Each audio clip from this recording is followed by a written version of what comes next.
Como ustedes se acuerdan, hemos visto, y lo que vimos anteriormente, es acerca de cómo Dios trabajó en nuestras vidas para que nosotros llegáramos a ese punto de decir: Señor, te necesito un Salvador, ayúdame, Señor. Y en ese momento, sencillamente por clamar a Él, nosotros tenemos esa salvación. Y vimos que Israel, en cierto sentido, se compara a la parábola de aquel fariseo que llegó a orar en el templo y decía: Señor, te doy gracias, que no soy como las otras personas. Yo doy diezmos de todo lo que gano, ayuno 2 veces al día, 2 veces por semana. No soy como los otros ladrones, adúlteros, ni aún como este publicano que está orando. Y el publicano menciona que ni siquiera quería levantar sus ojos al cielo, pero decía: Señor, ten piedad de mí. Perdóname, Señor. Yo sé que he extorsionado. Yo sé que te he fallado. Dice la Biblia que uno regresó a su casa justificado, mientras que el otro no. El otro siguió ahí con sus pecados. ¿Por qué? Porque todo aquel que se humilla es aquel que se enaltece. Y aquella persona que está enaltecido en orgullo es el que está humillado. Y vemos que el apóstol Pablo nos había dicho anteriormente que en cierto sentido eso fue lo que le pasó a Israel. Ellos sí buscaban de alguna manera estar en una posición correcta delante de Dios, pero ellos confiaban en su propia justicia, confiaban en que ellos seguían sus leyes, que los separaba de aquellos gentiles incircuncisos, y por estar siguiendo sus leyes que los hacían únicos como el pueblo de Dios, que ya con eso estaban bien delante de Dios. Y cuando vino el Salvador, dijeron: no necesitamos un Salvador crucificado que muera por nuestros pecados. Lo que necesitamos es un Salvador, quizás que nos, un Mesías que nos establezca otra vez aquí su reinado y nos libere del imperio romano. No un Salvador muriendo en la cruz. Tristemente les pasó lo que esta misma parábola menciona. Pero pensemos un poquito más allá. El publicano llega a su casa y empieza a sentir en su corazón que ya tiene el perdón de Dios. Empieza a tener ese gozo. Luego se empieza quizás a reunir con otras personas. Empieza a conocer más a Dios. Y empieza a decir: wow, todas las bendiciones que Dios me está dando, toda la grande vida que Dios me está dando. Wow, qué bendición. Y de repente voltea a ver al fariseo o a los fariseos y empieza a decir: bueno, definitivamente la bendición de Dios está sobre mi vida ahora. Y esas personas que tan religiosamente buscan a Dios, Dios los ha rechazado. No únicamente eso. Es más, si uno la verdad es que yo siento que se lo merecen de alguna manera. Porque si uno llega y trata de hablarles con ellos, ¿sabes qué? Tú necesitas a Dios como Salvador. Ellos te ven de una manera déspota. La verdad es que qué bueno, en cierto sentido, que se lo merecen. Se lo merecen que Dios los haya rechazado. Merecen estar en esa posición. No únicamente eso. Yo creo que de alguna manera Dios dijo: pues me acepta a mí porque lo rechazó a Él. Y de esa manera lo rechazó porque de alguna manera pues Él me quiso aceptar a mí. Y uno empieza a decir: bueno, hay que tener cuidado con eso. Hay que tener cuidado con esa actitud. Bueno, yo sé que entre cristianos no podemos tener esa actitud, ¿verdad? Ay, estas personas, pero qué idólatras, cómo, ay, qué ignorantes, cómo es que andan ahí que hasta piensan que por ir de rodillas a la iglesia Dios los va a escuchar. Ay, qué ignorante esa gente. Pero a nosotros Dios nos escucha. Tenemos una buena relación con Dios. No, nunca decimos nosotros eso, ¿verdad? Hay que tener cuidado. Ay, esas personas, pero bien religiosas, que andan hasta 5 veces, oran al día y hasta se hincan y todo eso, pensando que de alguna manera van a estar bien delante de Dios. ¿Cómo no se dan cuenta que sencillamente Cristo murió por ellos? Tal como yo me di cuenta de eso. Ay, el pueblo de Dios, los judíos, ¿cómo es posible que todavía sigan rechazando al Mesías, donde claramente las Escrituras mencionan de que iba a venir un Salvador a morir por ellos? Y todavía siguen ahí y siguen sin aceptar a Jesucristo como Salvador. Ay, qué gente. Dios definitivamente los ha rechazado. Dios tiene su mano en contra de ellos. ¿Es bueno tener esa actitud? Pablo es precisamente en este capítulo 11 da una amonestación muy grande en contra de esa actitud de orgullo. Fíjense en el versículo, en el primer versículo, donde dice: digo pues, ¿ha desechado Dios a su pueblo? Significa que Dios le dijo al pueblo de Israel: tú me rechazaste a mí, yo te rechazo a ti. ¿Es eso la verdad? Bien la respuesta: en ninguna manera, porque también yo mismo soy israelita, descendiente de Abraham, de la tribu de Benjamín. ¿Sabes qué? Yo mismo soy un ejemplo de que Dios no ha desechado a su pueblo. Es más, Dios me salvó a mí. Yo antes perseguía a la iglesia, yo estaba tratando de matar a aquellas personas, o de por lo menos meter en la cárcel a aquellas personas que se desviaban y seguían esa secta que seguían el camino de Jesús. Esas personas merecían la cárcel o la muerte. Pablo era uno de ellos. ¿Pero Dios se echó a Pablo? No.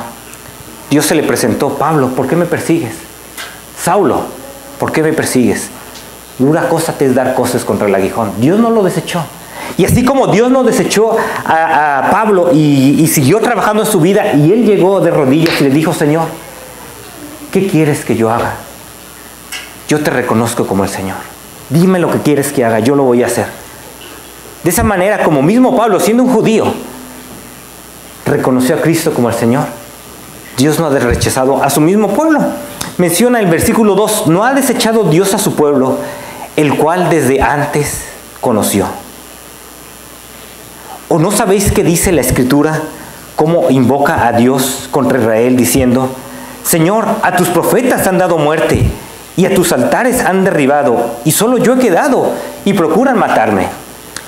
Aquí claramente el mismo apóstol Pablo menciona: ¿sabes qué? Hubo un tiempo cuando había una gran apostasía, cuando Israel le había dado completamente la espalda a Dios. Estaban adorando a Baal. La mayoría de ellos adoraban a otro ídolo que se llamaba Baal, y se postraban delante de Baal y mataban a los profetas. Y prácticamente el único profeta que estaba ahí, que estaba proclamando de que no, el Dios verdadero es Jehová, es Yahvé, es el Señor, no es Baal. Y Elías dice: Señor, mira, cuando después de que invocó a todos los profetas de Baal, y también dijo: bueno, pongan ustedes su ofrenda, a ver, vamos a ver quién es el Dios verdadero, y si Jehová es el Dios verdadero, síganle a él; si Baal es el Dios verdadero, pues síganle a Baal. Y al fin de cuentas los de Baal hicieron sus rituales, todo eso, y no cayó nada, no cayó fuego del cielo. Elías hizo el altar y cayó fuego del cielo, y todo el pueblo dijo: Jehová es Dios, el Señor es Dios. Pero después todavía lo iban a perseguir y lo iban a matar, y Elías prácticamente se queja contra Dios y dice: solo yo he quedado y aún procuran a mí matarme. Y el versículo 4: ¿pero qué le dice la divina respuesta? Me he reservado 7,000 hombres que no han doblado su rodilla delante de Baal. ¿Sabes qué? Yo sigo trabajando entre mi mismo pueblo, y hay 7,000 hombres que todavía no han doblado su rodilla ante Baal. Y no es que yo sencillamente he rechazado a este pueblo, y no únicamente a este pueblo. Sabemos que la bendición, tal como lo dijo con Abraham, Dios dijo: ¿sabes qué, Abraham? En ti serán benditas todas las familias de la tierra. Es muy importante que nosotros no veamos a las personas. Es verdad que pueden ser bien religiosos, es verdad que quizás nosotros queramos hablar con ellos acerca de Cristo y hasta se burlen de nosotros. No los veas como que Dios los ha rechazado. No los veas como que Dios ya no va a trabajar en sus vidas. Dios está trabajando en sus vidas. Ora por ellos. Dios todavía ama este mundo, tal como lo amó, tal como murió por este mundo. Y Dios sigue trabajando por este mundo, y Dios tiene un propósito con aquellas personas que aún no le conocen a Él. Y es muy importante también darnos cuenta de que, al fin de cuentas, ¿cómo fue de que tú recibiste esa salvación? Bien, el versículo 5. Así también, aún en este tiempo ha quedado un remanente escogido por gracia.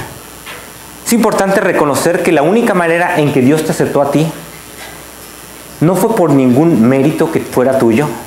No fue el decir: bueno, hubo algún mérito en mí que no hubo en alguna otra persona. No, es completamente la pura gracia. Fue un regalo completamente del Señor. No había nada en ti bueno, nada en ti digno de que Dios dijera, sí, te voy a dar la salvación, porque veo algo digno en ti. No, no había nada digno en ti. Y Dios te lo dio, sencillamente por gracia. Y luego aclara que la gracia, viene el versículo 6. Y si por gracia, ya no es por obras. De otra manera, la gracia ya no es gracia. ¿Sabes qué? Si fue por gracia, ya no fue algún mérito que tú hiciste. Y eso es importante reconocer. No ver a las otras personas, Dios los ha rechazado. No, Dios sigue trabajando en sus vidas. No verte a ti mismo, es que fue algún mérito mío. No. Fue sencillamente por la gracia de Dios, de que tú ahora tienes esa salvación. ¿Y qué más? Viene el versículo 7. ¿Qué pues? Lo que buscaba Israel no lo ha alcanzado, pero los elegidos sí lo han alcanzado y los demás fueron endurecidos. Aquello que estaba buscando Israel, una relación correcta con Dios, pero buscándolo a través de sus propios medios, en lugar de por medio del Salvador, Jesucristo, de su Mesías. No lo alcanzaron. Pero algunas personas escogidas, algunas personas con los cuales Dios los había escogido desde antes de la fundación del mundo, y Él estaba trabajando en sus vidas, tal como Él está trabajando en las vidas de todas las personas. Pero algunas personas con los cuales ellos pusieron su fe y confianza en el Mesías, ellos sí alcanzaron esa salvación. Los demás, ¿qué les pasó? Fueron endurecidos. ¿Cómo endurecidos? Vean lo que dice en el versículo 8. Como está escrito, Dios les dio espíritu de estupor, ojos que no vean y oídos que no oigan, hasta el día de hoy. Aquellas personas, sencillamente Dios los entrega a la dureza de su corazón. Ellos piensan que por sus propios medios, por seguir su justicia, por tratar de seguir lo más religioso, lo más apegado a la ley, todos sus mandamientos, por ser lo más devoto, ahora sí que digamos de hueso colorado, no es que yo sigo las tradiciones de mis padres, de hueso colorado, piensan que con eso van a tener una relación correcta delante de Dios. Sabemos que no es así, sabemos que es únicamente por medio del Salvador, por medio de Jesucristo. Pero hay que reconocer y no sencillamente decirle, es que estos son ignorantes, ¿cómo no se dan cuenta? Dios los ha entregado a la dureza de su corazón. Y es importante darnos cuenta de eso. Y menciona el versículo 9, es prácticamente un juicio en cierto sentido. Y David dice, si ha vuelto su convite en trampa, o sea, su fiesta que ellos están teniendo, que sea una trampa y una red. En tropezadero y en retribución, se han oscurecido sus ojos para que no vean, y agóbiele las espaldas para siempre. El hecho de que vino el Mesías a este mundo, y las personas dijeron, no necesitamos ese Salvador. ¿Saben lo que pasa? El corazón se hace como con un callo, y se empieza a hacer duro, y duro, y duro. No significa que Dios no pueda romper el corazón más duro. Pero la razón por la cual no entienden algo tan sencillo es que no entiendes que únicamente clamando a Jesucristo ya tienes esa salvación. ¿Qué tienes en la cabeza? Recuerden que el corazón se va haciendo duro. Cuando alguien va rechazando a Dios, se va endureciendo, endureciendo, endureciendo. Se va haciendo como un callo. No significa que Dios los ha rechazado, recuerden. Dios puede trabajar en su vida y llegar a un momento en que Dios, en estos momentos, sean quebrantados. Pero ten en mente eso, hay una ceguera espiritual. ¿Y ahora qué más? ¿Sabes qué? ¿Cómo Dios va a trabajar entonces en sus vidas? Aquí no los explica. Fíjese en el versículo 11. Digo pues, ¿han tropezado los de Israel para que cayesen? O sea, entonces el propósito por el cual Dios les endureció el corazón, o Dios lo dejó, mejor dicho, a la dureza de su corazón. Dios le dejó a la misma ceguera. ¿Fue nomás porque Dios quería que ellos tropezasen y que ya se condenaran y se fueran al infierno? No. Dice, en ninguna manera. Dios no quiere eso. Dios no quiere que ni una persona se condene. Dios no quiere que nadie reciba la ira de Dios. ¿Pero qué pasó? Pero por su transgresión vino la salvación a los gentiles para provocarles a celos. Cuando ellos transgredieron, cuando ellos dijeron, no queremos ese Mesías que murió en la cruz. No, es más, crucifíquenlo, no lo queremos. Y cuando Pablo iba predicando, ¿sabes qué? Cristo es el Señor. Ellos decían, Cristo es el Señor, Jesús. Y luego cuando veían que otras personas tenían también a Jesús, ¿qué es lo que les pasaba? Se llenaban de celos. En cierto sentido, uno puede decir, Señor, qué bendición tengo de que puedo tener una relación directa contigo. Qué bendición tengo de que yo no sé que tengo que irme de iglesias ahí hasta llegar a la basílica para poder que tú me escuches. Qué bendición, Señor, que para que realmente uno pueda tener paz contigo, es únicamente que clame a ti como Salvador. Esas son riquezas que otras personas no lo tienen. Y esa es la manera que Dios va a trabajar en sus vidas. Dios va a empezar a provocarles a celos. Ellos van a empezar a decir, tal como pasó con el pueblo de Israel.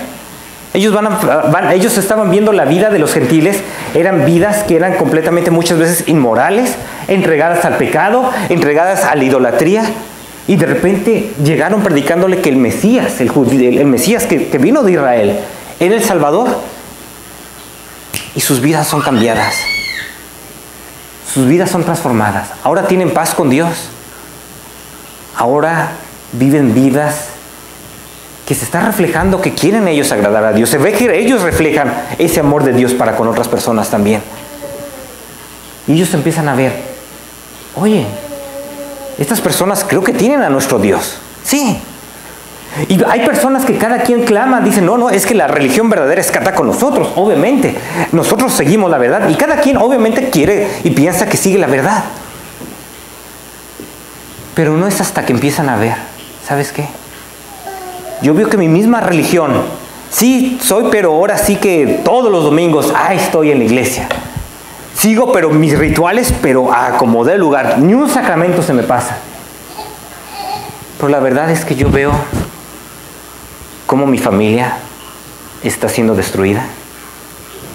La verdad es que yo estoy viendo cómo mi vida, en cierto sentido, está fracasando en varias áreas. Y yo me doy cuenta de otras personas, cómo Dios está haciendo algo diferente en ellos. Y cómo de alguna manera ellos me dicen que es Jesucristo el cambio, que únicamente tengo que confiar en Él. Cuando yo digo, no, pues yo lo que tengo que seguir es la tradición que me dejaron mis padres, eso es lo importante. Pero me doy cuenta que esas personas tienen algo que yo no tengo. Y si ven cómo Dios empieza a trabajar en la vida de otras personas, los empieza a provocar a celos. Es como estar trabajando con el pueblo de Israel y también con todo el mundo. Y no nada más, reconoce, ¿sabes qué? Reconoce que lo mejor aún está por venir. Vean el versículo 12. Y si su transgresión es la riqueza del mundo y su defección la riqueza de los gentiles, ¿cuánto más su plena restauración? Al fin de cuentas, la transgresión del pueblo de Israel, en cierto sentido, gracias a que ellos no aceptaron al Mesías que se les estaba predicando, Pablo siempre llegaba a cada ciudad e iba a las sinagogas y les predicaba a los judíos acerca de su Mesías. ¿Sabes que su Mesías ya murió, ya resucitó? Tienen nada más que reconocerlo como el Señor. Algunos de ellos lo reconocían, pero aquellos que no lo reconocían se llenaban de celos de aquellos que lo reconocían y de envidia. No nomás eso, empezaban a escuchar los gentiles por ahí, que también de alguna manera se acercaban a Dios y estaban en las sinagogas, y aquellas personas que ni siquiera eran circuncidados, parte del pueblo de Dios, reconocían a Jesús como el Señor. Les daba celos y envidia a más no poder, porque era lo que más ellos se distinguían, de que ellos eran el único pueblo especial de Dios. Entonces prácticamente lo rechazaban, empezaban a perseguir los mismos judíos a Pablo, lo apedreaban, y Pablo decía, ¿sabes qué? Era necesario a ustedes predicarles primero el Evangelio, pero que no, como no se consideraron dignos de recibir esa palabra, me voy a los gentiles. Entonces Pablo se iba a la otra población que no era judío, y muchos de ellos reconocían a Cristo como su Salvador. Y Pablo aquí menciona, ¿sabes qué? Aquí apenas habían pasado unos 30 años a partir de que esto había empezado, pero a partir de que la iglesia había empezado, menos, si bien recuerdo, unos 20 años. Y aquí Pablo le está diciendo, si ellos al rechazar al Mesías, al Salvador, se propagó por eso la palabra a todo el mundo, no judío, no gentil, ¿cuánto más será cuando al fin de cuentas ellos reconozcan que Jesucristo va a ser el Salvador? ¿Se imaginan que ellos reconozcan a su Mesías? En ese momento pues va a ser la plena restauración prácticamente de todo el mundo. Recuerdo cuando estaba ahí en la iglesia en Cuernavaca, se me quedó grabado esto. Bueno, para los que no saben, yo crecí en Cuernavaca, Morelos. Ahí fue donde en una iglesia bautista, fue cuando alguien me dijo, ¿no?, de que Cristo era el único Salvador. Ahí fue donde yo reconocí a Cristo como el Señor, como mi Salvador. Y me acuerdo que había una familia, y el pastor lo comentó, de que había una hermana, y una hermana tenía, una familia tenía cuatro de sus hijos, tenía su esposo, y llegó con el pastor y le dijo: pastor, es que yo soy la única en mi familia que conoce a Cristo. Y el pastor le dijo: no eres la única, eres la primera. ¿Por qué? Porque cuando Dios empieza a hacer un cambio en tu vida, va a afectar a tu familia. ¿Y saben qué? Después otros más miembros de su familia empezaron a llegar a la iglesia, conocieron a Cristo, se bautizaron, siguieron adelante. Lo mejor todavía está por venir. Tú dirías: es que yo soy el único que conoce a Cristo de mi familia. Todos los demás hasta me hacen burla y me rechazan y no quieren saber nada de Dios. Espera, ora por ellos. Dios está trabajando, los va a provocar a celos. Y después van a ir, ahora sí que digamos, cayendo uno por uno, ¿no? Tal como cuando llegó Pablo estaba predicando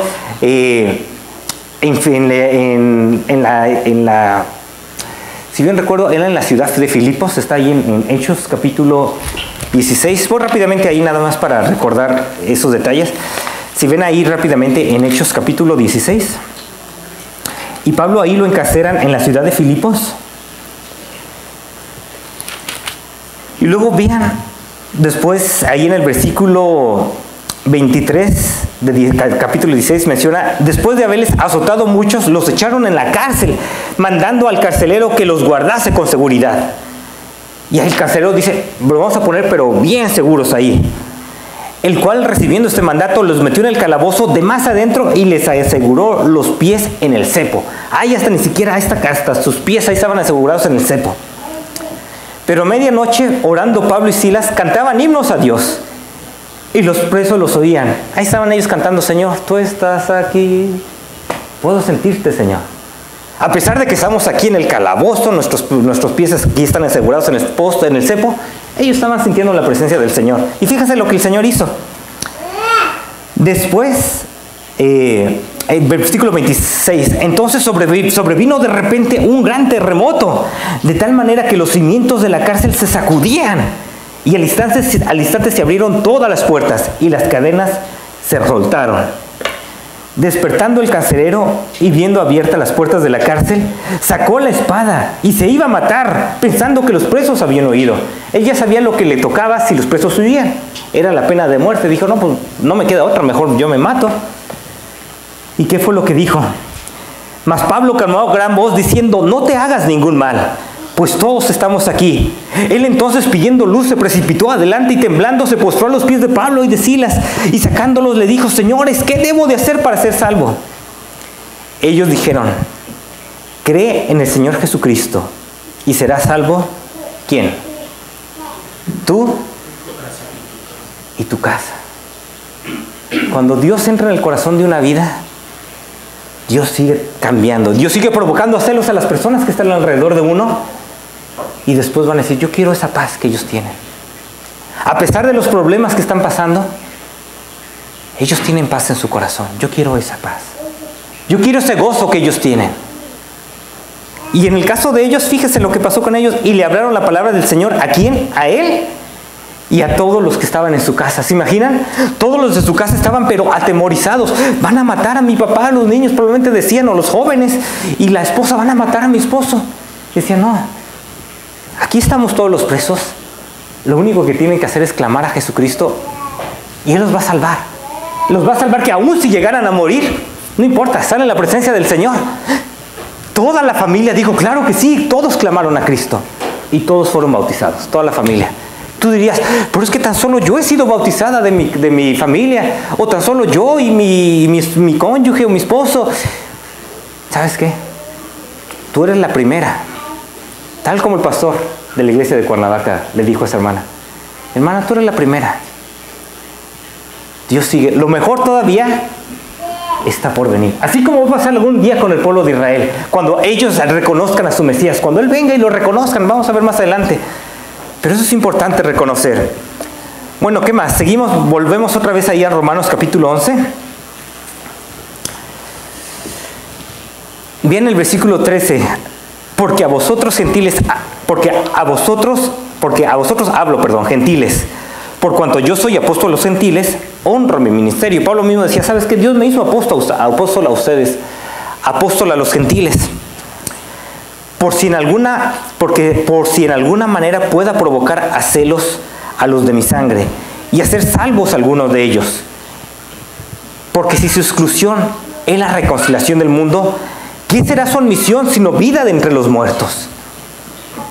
¡Wow! Es lo que Pablo dice, ¿sabes qué? Al fin de cuentas, cuando ellos reconozcan al Mesías como Salvador, cuando la mayoría de ellos lo reconozcan, sí, esa persona que rechazamos es nuestro Mesías, ¿qué va a ser su admisión sino vida de entre los muertos? Imagínense lo que Dios va a hacer. Es más, luego al final vamos a ver lo que Dios va a hacer. Cómo se va a desenvolver el plan de Dios. Pero antes de eso, es importante reconocer cómo fuiste salvo. Viene el versículo 16. Si las primicias son santas, también lo es la masa restante. Y si la raíz es santa, también son las ramas. La manera en que tú fuiste salvo fue porque Dios le hizo una promesa a Abraham que a través de su descendencia todas las familias de la tierra iban a ser bendecidas. Sabemos que esa descendencia, luego Dios le hizo un pacto, una promesa al pueblo de Israel diciéndole, ¿sabes qué? Sobre el trono de David va a reinar el Mesías. El Mesías vino, murió en la cruz, resucitó y ahorita está reinando en cierto sentido en nuestros corazones y nuestras vidas. Y también está reinando, él dice, toda potestad me es dada en el cielo y en la tierra. No está reinando de manera en su plena totalidad como cuando Él venga por segunda vez y va a reinar de esa manera. Pero la verdad es que si Dios hizo esa promesa con el pueblo de Israel de que iba a enviar su Mesías y nosotros aceptamos a ese Mesías de Israel, pues es así como nosotros pudimos alcanzar esa santidad. Viene el versículo 17. Pues si algunas de las ramas fueron desgajadas y tú, siendo olivo silvestre, has sido injertado en lugar de ellas y has sido hecho partícipe de la raíz y de la rica savia del olivo, no te jactes contra las ramas. Y si te jactas, sabe que no sustentas tú a la raíz, sino que la raíz a ti.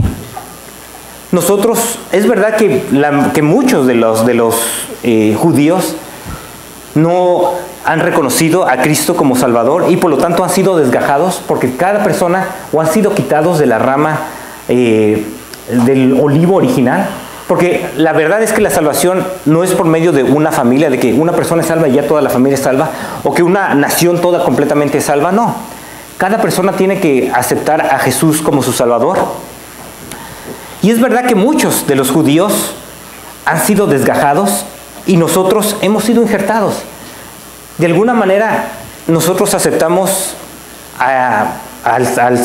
reconocimos a Jesucristo como el Señor. Y ahorita somos parte del pueblo de Dios. Ahorita somos parte del verdadero Israel. Somos parte del pueblo de Dios. En cierto sentido, hemos sido injertados en el pueblo de Israel, que es el pueblo de Dios. La promesa fue dada al pueblo de Israel, que en él iban a ser benditas las familias de la tierra. Nosotros que no éramos parte del pueblo de Israel, hemos sido injertados y alcanzamos esa bendición de su Mesías. Y aquí le dice, ¿sabes qué? No te jactes contra las ramas. No te empieces a pensar y creer que tú eres mejor que ellos. ¿Por qué? Si te jactas, la raíz es la que se te sustenta a ti. Fueron esas promesas de Dios dadas al pueblo de Israel, que iba a enviarles a un Mesías, que iba a enviarles a alguien que iba a estar en el trono de David y por medio de él íbamos a alcanzar esa bendición. Eso es lo que nos está sustentando. Nos sustenta Jesucristo, nuestro Salvador. Y ahí en el versículo 19 sigue aclarando un poquito, quizás esté un poco confuso el asunto, pero ahorita lo voy a ir aclarando. Pues las ramas, dirás, fueron desgajadas para que yo fuese injertado. Dirás, bueno, a muchos que no creyeron, pues Dios lo rechazó para que yo entrara fuera injertado en el pueblo de Dios. Ahora yo soy parte del pueblo de Dios. Bien, pero recuerda, por su incredulidad fueron desgajadas. La razón por la cual muchos de los judíos no van a entrar en el reino de Dios en el reino prometido, en la tierra prometida, fue por su incredulidad. ¿Cuál es la razón por la cual tú vas a entrar? Lo dice aquí. No te ensorbezcas, pero tú por la fe estás en pie. Versículo 20. Nosotros estamos en pie. Nosotros podemos tener bendición a todas esas promesas por nuestra fe en Jesucristo como el Señor y como Salvador. Porque si Dios no perdonó a las ramas naturales, a ti tampoco te perdonará. Mira pues la bondad y la severidad de Dios. La severidad ciertamente para con los que cayeron, pero la bondad para contigo si permaneces en esa bondad. Pues de otra manera, tú también serás cortado. Y aquí es donde te dice, ¿sabes qué? La única razón por la cual tú estás recibiendo todas las bendiciones de Dios es porque estás unido al Mesías, a Jesucristo. Esa es la única razón. No es absolutamente por nada que haya en ti. No es por algo que tú hayas hecho delante de Dios. No, es únicamente porque estás unido a Jesucristo. Al reconocer a Jesucristo como tu Señor, en ese momento te unes a Jesucristo, que es el Mesías de Israel, y en ese momento pasas a ser parte del pueblo de Dios. Así que no te jactes. No pienses que tú eres mejor que otras personas. No pienses que, es que yo soy mejor que aquellas personas idólatras, aquellas personas ignorantes, aquellas personas borrachas, aquellas personas adúlteras. Si no, te va a pasar lo opuesto. ¿Se acuerdan el fariseo cómo estaba orando? Señor, te doy gracias a Dios que no soy como aquellos adúlteros, ladrones. Y el publicano que dijo, Señor, ten piedad de mí. Ten cuidado que no se revierten los papeles. Es lo que está diciendo aquí el apóstol Pablo. Ten mucho cuidado que no llegue ese orgullo en tu vida y que tú piensas que por lo que tú eres es por eso que tienes esa relación delante de Dios. No, no es por nada de lo que tú tienes. Es únicamente por Jesucristo. Así es como estamos injertados. Y mientras que permanezcamos en Jesucristo, nada nos va a separar de su amor. Ni la muerte, ni ángeles, ni principados, ni potestades, ni nada. Y no significa que no podamos pecar, porque muchas veces dicen, es que peco y ya me separo de Cristo. No, 7 veces cae el justo y se levanta. Es más, ¿se acuerdan de Pedro mismo? Pedro mismo negó a Jesucristo. Pero Dios siguió trabajando en su vida. Y la verdad es que Dios sigue trabajando en su vida. Pero no te jactes. No te sientas superior a los demás. Siempre reconoce. Es porque tengo un Salvador que por la gracia de Dios soy lo que soy. Es la razón por la cual no soy quizás adúltero, borracho o no idólatra y eso. Es porque Cristo me está cambiando. Y a Él sea toda la honra y la gloria. Y esa es la gran amonestación que aquí Pablo da. Y ya por último, porque ya el tiempo se nos está pasando, hay que reconocer el plan de Dios. Fíjense, seguimos leyendo ahí en el versículo 23. Y aún ellos, si no permaneciesen en incredulidad, serán injertados, pues poderoso Dios es para volverlos a injertar. Cualquier persona, no importa quién sea, si sea judío o si sea gentil o quien sea, puede que haya blasfemado contra Dios, puede que le haya dado de puñetazos a Dios y puede que diga, yo no quiero nada con Dios.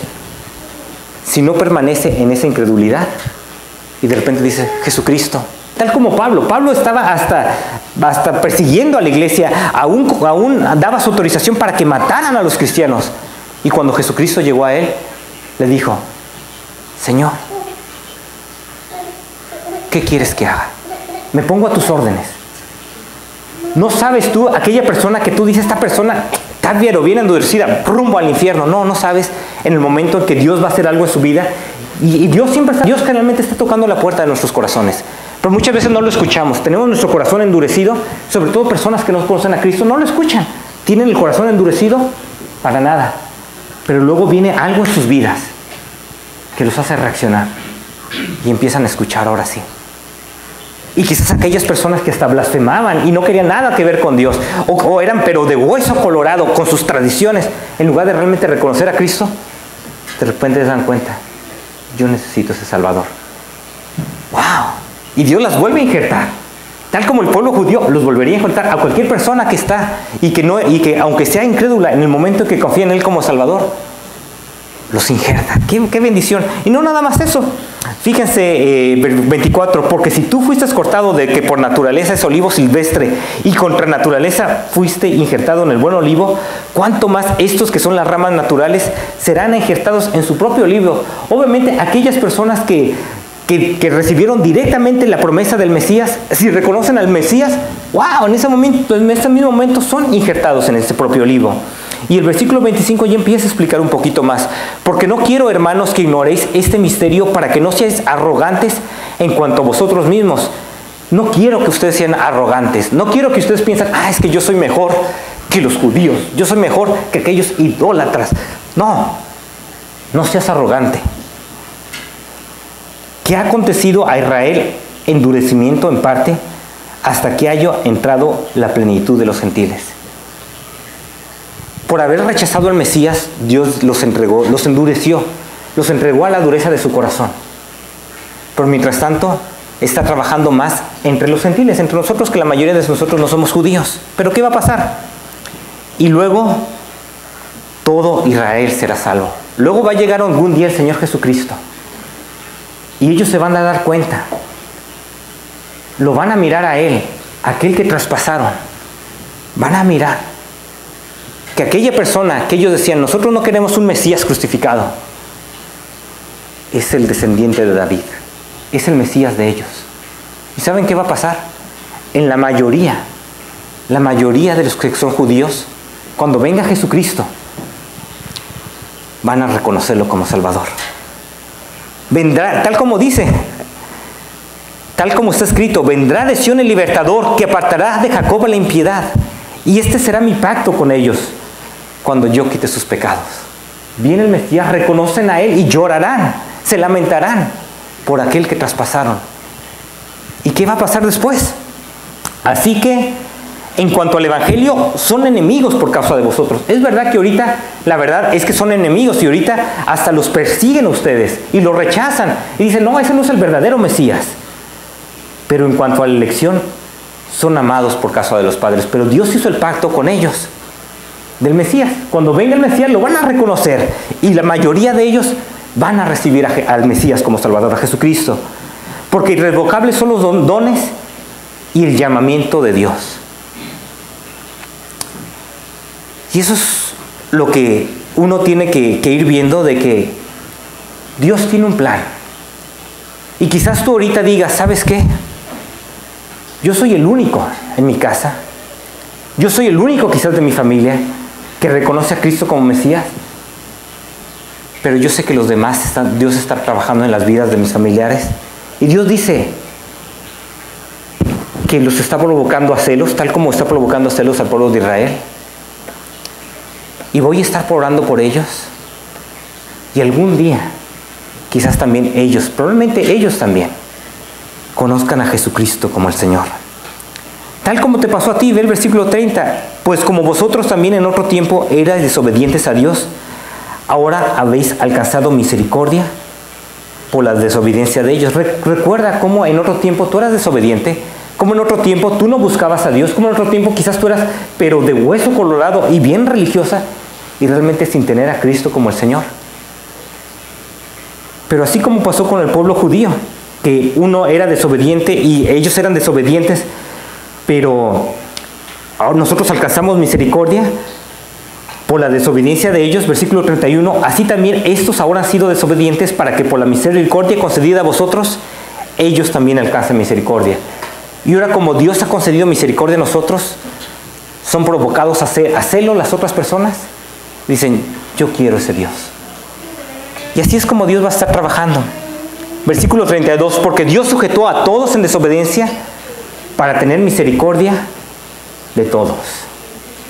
Y ese es el Dios, que absolutamente todas personas son desobedientes, todas personas en algún momento le dieron la espalda a Dios, pero Dios quiere tener misericordia absolutamente de todos. Y si Dios ya está trabajando en tu vida, va a estar provocando celos a las mismas otras personas que ahorita tú los veas, no es que Dios los ha rechazado, no los ha rechazado. Dios tiene un plan. Y por eso sencillamente vamos a darle la gloria y la honra a Dios. Ven el versículo 33. Oh profundidad de las riquezas de la sabiduría y de la ciencia de Dios. Cuán insondables son sus juicios e inescrutables sus caminos. ¿Quién entendió la mente del Señor? ¿O quién fue su consejero? ¿O quién le dio a él primero para que le fuese recompensado? ¿Quién? ¿Quién le dijo a Dios, Dios, tú tienes que llevar así a cabo las cosas? No, Dios tiene un plan perfecto. porque de Él y por Él y para Él son todas las cosas. A Él sea la gloria por los siglos de los siglos. Amén. ¿Reconoces eso en tu vida? ¿Reconoces lo que Dios está haciendo contigo? ¿Reconoces que la única manera en que tú estás bien con el Señor es porque estás unido a Jesucristo? Sigue reconociendo eso. Que no entre soberbia, que no entre orgullo en tu vida. Que no digas, la razón por la cual yo estoy bien con Dios es por algo que hay bueno en mí. No.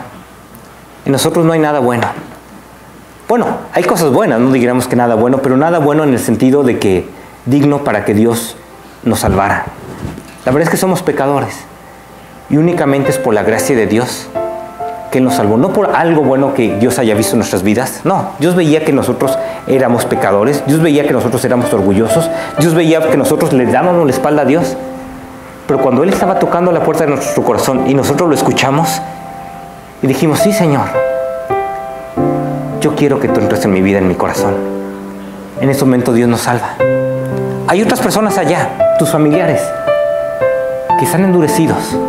Es más, quizás hasta te odien. Ora por ellos. Dios está tocando su corazón. Dios los está provocando a celos. Dios está haciendo un cambio en tu vida para que ellos se den cuenta, oye, a pesar de que soy, pero ahora sí que súper religioso, o quizás ni sea religioso, pero yo veo que yo no tengo la relación con Dios como la tiene mi mamá. Yo no veo que yo tengo una relación con Dios como la tiene mi primo, como la tiene mi compañero de trabajo. Dios los va provocando celos. Y Dios sigue tocando su corazón. Y luego de repente, Dios quizás hasta te utilice. Y algún día seas tú el medio por el cual Dios toque claramente. Ellos escuchen esa voz de que sabes que Cristo quiere entrar en su vida. Y ellos digan, estoy listo. Y acepten a Cristo como Salvador. Y ese es el plan de Dios. Y algún día, ¿sabes qué? Este mundo en su mayoría ha rechazado al Mesías. Cuando Él venga, su mismo pueblo de Israel lo reconozca, lo acepte.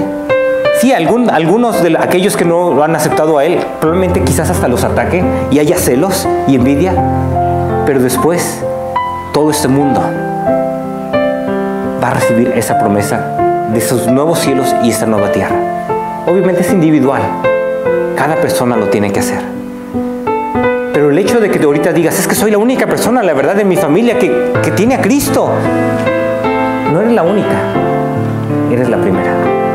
Piensa eso. O no eres el único, eres el primero. Vamos a orar. Si quieren, cierren sus ojos, inclinen sus rostros para tener un tiempo de meditar en lo que hemos escuchado. Tú quizás estés aquí y tú digas, la verdad es que yo no estoy seguro que si yo llegara a morir, yo me iría con Dios. Yo no estoy seguro que yo tenga esa salvación. Yo no estoy seguro que mis pecados hayan sido perdonados. Yo quizás sea religioso de alguna manera, pero la verdad es que no estoy seguro que Cristo sea en mi vida. ¿Sabes qué? Todo lo que tú tienes que hacer es clamar a Él, pedirle a Él que Él entre en tu vida y en tu corazón, por fe, y Él puede entrar en tu vida. Es más, quizás tú me estás escuchando ahorita por el internet. Si tú nunca le has pedido a Cristo que Él perdone tus pecados, o quizás me estás escuchando aquí mismo, y aquí con tus ojos cerrados, tú nunca le hayas pedido a Cristo que Él entre en tu vida, en tu corazón. No tienes esa seguridad que Él es tu Salvador. ¿Por qué no clamas a Él en estos momentos? Si quieres puedes hacer una oración. Yo mismo te puedo guiar en este momento en una oración. Pero lo importante es que sea del corazón, porque Dios lo que ve es tu corazón. Si te gustaría pedirle a Cristo que Él que Él entre en tu vida y perdone tus pecados, ¿por qué no con toda humildad le dices, Señor Jesucristo, te pido que me perdones. Te pido que entres en mi vida. Te pido que me salves. Yo te reconozco como el Salvador. Te reconozco como el único Señor. Y quiero seguirte. Entra en mi corazón. Y gracias por morir por mí. Porque lo pido en el nombre de Cristo. Amén. Quizás tú ya le hayas pedido algo así a Cristo.